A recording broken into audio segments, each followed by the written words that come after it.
Nomor 1, tentukan nilai sinus, kosinus, dan tangen untuk sudut P dan R pada segitiga siku-siku di bawah ini.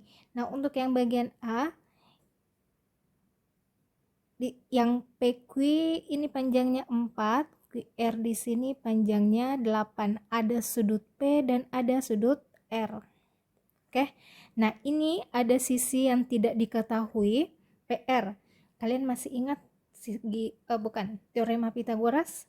PR ini merupakan sisi miring, ya, karena kenapa ini sisi miring? Karena dia berhadapan dengan siku-siku.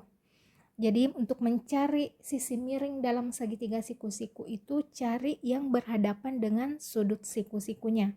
Itulah sisi miring. Kalau sisi miringnya dicari, ini harus ditambah. Yang ditambah itu 4 pangkat 2 ditambah 8 pangkat 2.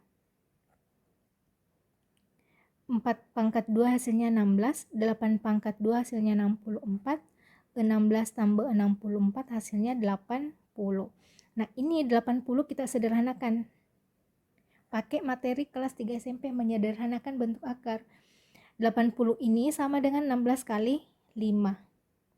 Akar 16 dikali akar 5, akar 16 kan nilainya 4. 4 kali akar 5 hasilnya 4 akar 5. Jadi panjangnya PR adalah 4 akar 5. Nah, sekarang cari sinnya. Kita mulai dari sin P ya. Sin P, ingat sin itu rumusnya depan per miring. Ini ya, depan per miring. Nah, depannya itu bergantung dari sudutnya. Ini kan kita bicara tentang sudut P. Jadi kita fokus sama sudut P dulu. Kita fokus sama sudut P. Depan, cari sisi yang ada di depannya sudut P. Kalau kita cari sisi depannya sudut P berarti ada 8. Miringnya sudah pasti 4 akar 5. Kalau kita sederhanakan 8 sama 4 kan masing-masing bagi 2. Bagi 4. Ini hasilnya 2, ini hasilnya 1. Hasilnya 2 per akar 5. Jadi sin P itu hasilnya 2 per akar 5. Kalau cos P, cos itu rumusnya samping per miring. Samping per miring. Nah, cari sampingnya sudut P. Sampingnya sudut P itu adalah 4. Jangan ambil 4 akar 5 karena 4 akar 5 ini adalah sisi miringnya. Jadi miringnya itu sudah pasti 4 akar 5. Nah, sisa cari sampingnya sudut ini, sampingnya sudut P ini adalah 4. Oke, kalau disederhanakan ini masing-masing bagi 4, hasilnya 1 per akar 5. Tangan. Tangan itu depan per samping. Depannya sudut P, tadi kan ada 8 ya. Sampingnya ada 4. 8 dibagi 4 hasilnya adalah 2. Kita lanjut yang bagian R-nya. Yang dicari sin R berapa, cos R-nya berapa, dan tangan R-nya berapa. Jadi kita fokus sama sudut R saja. Oke. Sin tetap ya rumusnya depan per miring. Nah, sekarang kita cek yang di depannya sudut R itu sisi yang mana, apakah 4, 8, atau 4 akar 5. Nah, miringnya kan sudah jelas 4 akar 5. Depannya cari sisi yang ada di depannya sudut R. Kalau bicara masalah depan ya pasti nilainya adalah 4. Ini kalau disederhanakan masing-masing bagi 1, hasilnya 1 per akar 5. Cos R. Cos itu kan rumusnya samping per miring. Cari sisi yang ada di sampingnya sudut ini. Sudut R. Yang ada di sampingnya sudut R ada 8 sama 4 akar 5. Hanya saja 4 akar 5 kan kita tidak bisa ambil karena dia miring. 4 akar 5 sampingnya adalah 8. Kalau masing-masing bagi 4 ini kan ini 2, ini 1, hasilnya 2 per akar 5. Tan R depan per samping.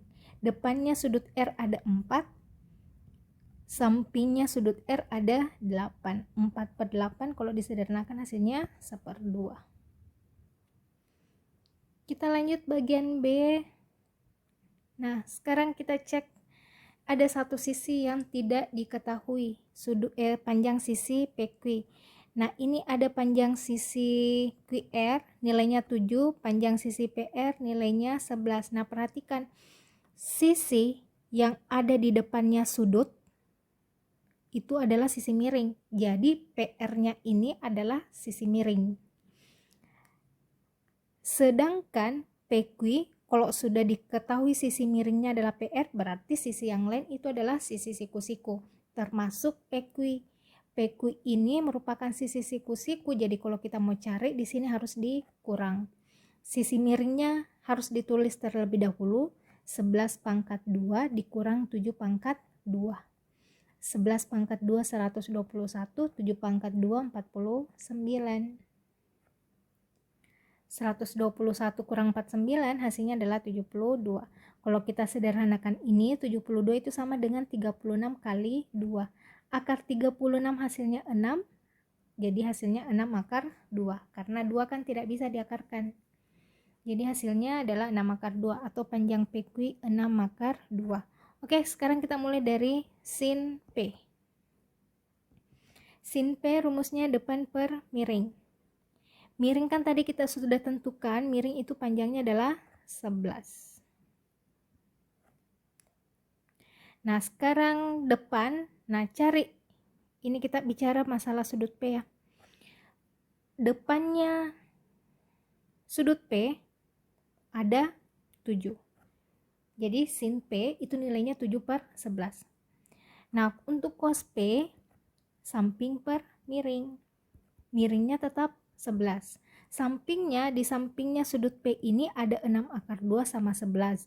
Cuman 11 ini kan sudah pasti sisi miring, berarti sampingnya, sisi sampingnya itu adalah 6 akar 2. Tangan P, depan per samping. Di depannya sudut P itu ada 7, sampingnya ada 6 akar 2. Kita pindah ke sin R.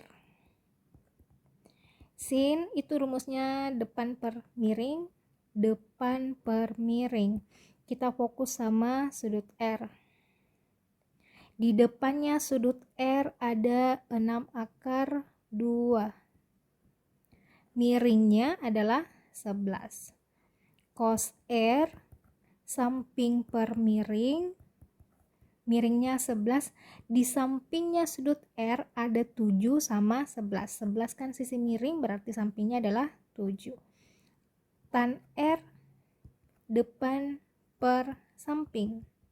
Di depan sudut R itu ada 6 akar 2, sampingnya adalah 7.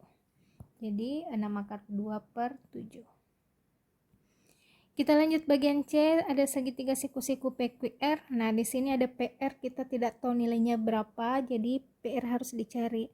PR ini adalah sisi miring. Kenapa sisi miring? Karena dia berhadapan dengan sudut siku-siku. Jadi kalau miring kan harus ditambah.